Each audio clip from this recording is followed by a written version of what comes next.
Hello students, आज इस video में हम चैप्टर 10 क्षेत्र मिति प्रश्नावली 10.3 से क्वेश्चन नंबर 6 और 7 सोल्व करेंगे। तो क्वेश्चन नंबर 6 देखिए, एक मेज की माप 2 मीटर गुणा 1 मीटर 50 सेंटीमीटर है। मेज का क्षेत्रफल वर्ग मीटर में ज्ञात कीजिए।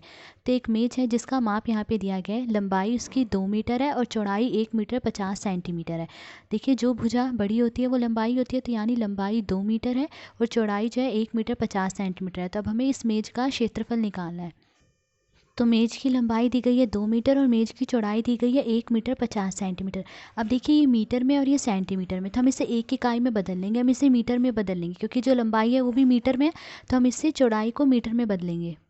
तो देखिए, इसे मीटर में बदलना है। 1 मीटर ये तो पहले से ही मीटर में है, तो इसे ऐसे ही रहने देंगे। फिर प्लस 50 सेंटीमीटर, इसे मीटर में बदलना है। तो देखिए, जब सेंटीमीटर को मीटर में बदलते हैं तो 100 से भाग देते हैं। तो यहाँ 50 सेंटीमीटर को मीटर में बदलना है, तो 50 को 100 से भाग देंगे, यानी 50 के बटे में 100 आ जाएगा। तो 50 बटे 100 मीटर।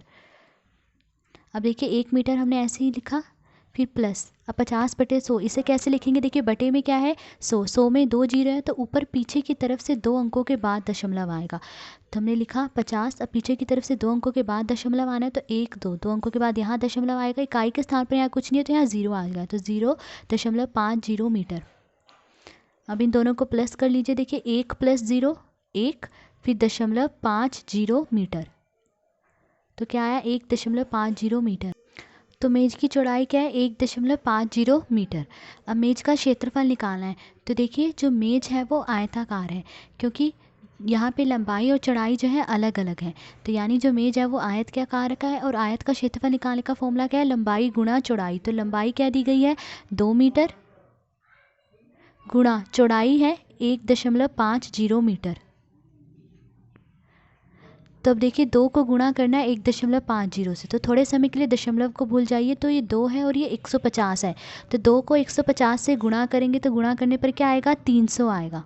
अब देखिए, यहाँ पीछे से 2 अंकों के बाद दशमलव है, 1 2 2 अंकों के बाद दशमलव, तो यहाँ भी पीछे से 2 अंकों के बाद दशमलव आएगा, तो 1 2 2 अंकों के बाद यहाँ दशमलव आएगा, तो 3.00, और मीटर को मीटर से गुणा करेंगे तो क्या आएगा? वर्ग मीटर।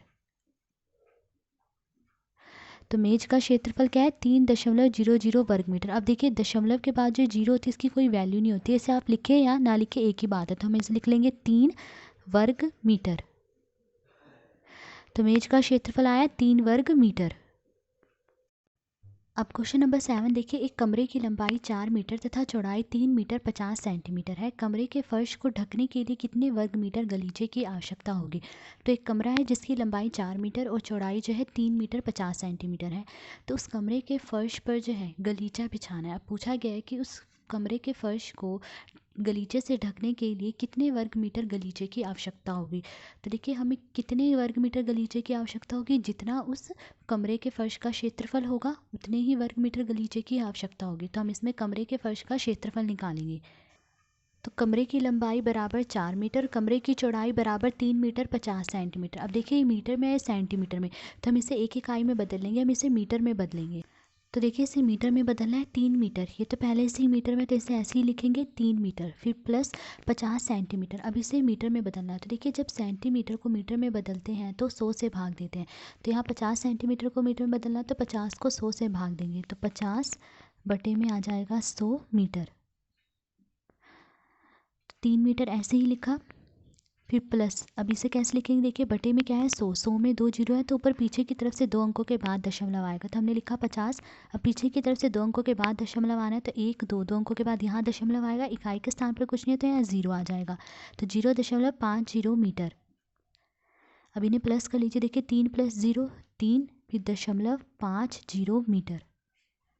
तो क्या आया? 3.50 मीटर। तो कमरे की चौड़ाई क्या है? 3.50 मीटर। अब हमें क्या बताना है कि हमें कमरे के फर्श को ढकने के लिए कितने वर्ग मीटर गलीचे की आवश्यकता होगी। तो जितने वर्ग मीटर गलीचे की आवश्यकता होगी किसके बराबर है? कमरे के फर्श के क्षेत्रफल के। जितना कमरे के फर्श का क्षेत्रफल है उतने ही वर्ग मीटर गलीचे की हमें आवश्यकता होगी। तो हम यहाँ पर कमरे के फर्श का क्षेत्रफल निकालेंगे। तो देखिए, जो कमरा है वो कैसा है? आयताकार है, क्योंकि यहाँ पर लंबाई और चौड़ाई जो है अलग अलग दी गई है। तो जो कमरा है वो आयताकार है, और आयत का क्षेत्रफल निकालने का फॉर्मूला क्या है? लंबाई गुणा चौड़ाई। तो देखिए, कमरे के फर्श की लंबाई और चौड़ाई क्या है? जो कमरे की लंबाई और चौड़ाई है वही कमरे के फर्श की लंबाई और चौड़ाई होगी। तो देखिए, क्या है? कमरे की लंबाई 4 मीटर, तो फर्श की लंबाई भी क्या है? 4 मीटर, गुणा कमरे की चौड़ाई क्या दी गई है, 3.50 मीटर। तो कमरे के फर्श की चौड़ाई भी क्या होगी, 3.50 मीटर। अब देखिए 4 को गुणा करना है 3.50 से, तो थोड़े समय के लिए दशमलव भूल जाइए। तो ये क्या है, 350। अब 350 को 4 से गुणा करेंगे तो क्या आएगा, 1400 आएगा। अब यहाँ देखिए पीछे से कितने अंकों के बाद दशमलव है, 1 2, 2 अंकों के बाद दशमलव, तो यहाँ भी पीछे की तरफ से 2 अंकों के बाद दशमलव आएगा। तो 1 2, 2 अंकों के बाद यहाँ दशमलव आएगा। अब मीटर को मीटर से गुणा करेंगे तो क्या आएगा, वर्ग मीटर। अब देखिए दशमलव के बाद जो जीरो होती है, इन्हें लिखे या ना लिखे एक ही बात है। तो ये क्या है, 14 वर्ग मीटर। तो कमरे के फर्श को ढकने के लिए हमें कितने वर्ग मीटर गलीचे की आवश्यकता होगी, 14 वर्ग मीटर गलीचे की आवश्यकता होगी। तो आज इस वीडियो में हमने क्वेश्चन नंबर 6 और 7 सोल्व करा। अगर आपको वीडियो पसंद आई हो तो please like, share and subscribe. Thank you.